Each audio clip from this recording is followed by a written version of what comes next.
तुम्ही रक्षाबंधनला स्टेटस ठेवता का नाही बहिणीनो? रक्षाबंधनला काय स्टेटस असतं माहिती का? असा ज्ञानादादा उभा आहे आणि माझी मुक्ती असे हात करू नये पाठीला लटकलेली. वा, काय बहीण भावाचं प्रेम दिसतं दादा. बहीण भावाचं नातं शिकवणारा सुद्धा वारकरी संप्रदायाचं आहे. या नात्याला सांभाळा मायबाप. लाख 2 लाखाकरता भावाच्या प्रॉपर्टीत हिस्सा नाही टाकायचा बहिणीनो. हात जोडून विनंती करतो, तुम्ही एकाच आईच्या उदरातून जन्माला आलात ना, पाठीवर जन्माला आलात ना, का नातं तोडता भावाचं लाख 2 लाखाकरता? भावाला विनंती आहे, आपली बहीण आल्याशिवाय दिवाळीचा सण नाही साजरा करायचा. काय लागतं दादा त्यांना? एका साडीची अपेक्षा असते. काय लागत नाही त्यांना. आणि तुम्हाला सांगतो बहिणीनो, तुम्हाला कोणी किती शिकू द्या, पण एक वाक्य ध्यानात ठेवायचं, तुमचं सासर किती श्रीमंत असू द्या, पण माहेरातलं प्रेम श्रीमंत असतं याची आठवण ठेवा. नका टाकू हिस्सा. खापर आणण्याकरता माझी मुक्ताबाई जाते. निवृत्ती दादाला मांडे खावे वाटावे आणि चिमुरड्या मुक्तीनं जावं. लहानपणी आपले मायबाप गेले ना. मी करते पूर्ण इच्छा आईची. ज्या दिवशी आई जाते ना निवृत्ती माणसाची, त्या दिवसापासून बहीणच भावाची आई बनते रे. कुठून तत्वज्ञान आलं माझ्या मुक्ताबाईकडं. बहीण भावाचं नातं इतकं पवित्र आहे ना. मुक्ताबाई खापर आणायला गेली आणि खापर मिळालं नाही, रडत बसली सिद्ध बेटा. ज्ञानादादाने यावन छातीशी धराव, मुक्ते का ग रडते? बोललंय कोणी तुला? नाही. ज्ञाना मारलंय? नाही. मग का रडते? भावाची इच्छा पूर्ण करू शकत नाही, याचं दुःख अंतःकरणात आहे. मायबाप बहीण भाऊ काय असतात ऐकायचं का तुम्हाला? वणीच्या गडावर आमच्या सप्तशृंगीच्या दर्शनाला गेलो होतो. एक मुलगी होती अशी 7-8 वर्षाची, या मुलीसारखी असं. तिनं असा अशी पुढं गाठ मारलेली आणि पाठीमागं झोळी करून एक मुलगा बांधलेला होता 5-6 वर्षाचा. तो काय बोजा झाला ना तिला. ती दम टाकायची, घोसाटे टाकायची आणि आम्ही चढवत होतो. मी म्हणलं, ए बाळ त्याला माझ्याकडे देते का?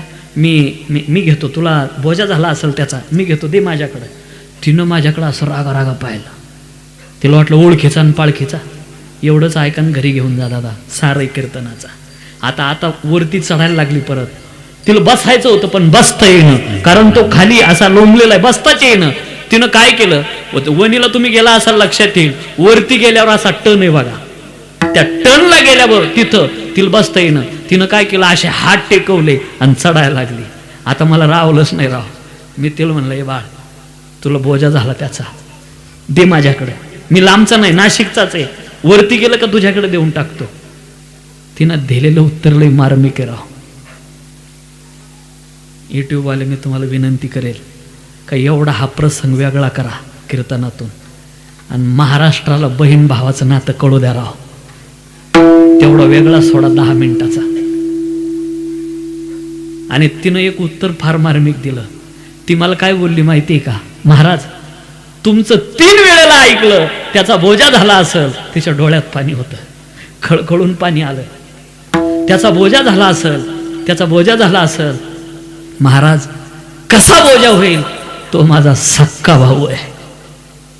दादा घरी आलो आणि त्याच दिवशी डायरीत लिहून ठेवलं, भाऊ किती जरी वजनाचा असला तर बहिणीला त्याचा बोजा कधीच होत नसतो.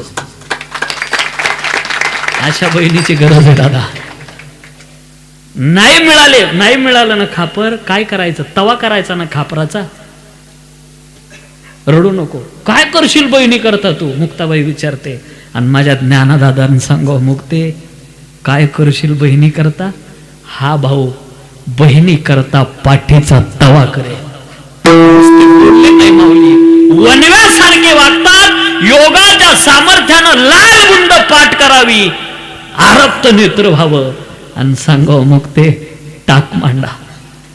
मायबा लाल झालेली पाठ आहे, त्याच्यातून वाफा निघाव्या, हातात मांडा घ्यावा आणि थरथर त्या हातानं मुक्ताबाईनं जावं आणि पाठीवरती मांडा टाकावा. निवृत्ती दादांना सांगा, मुक्ते आता नको टाकू मांडे. शेवटचं वाक्य बोलू द्या दादा मला.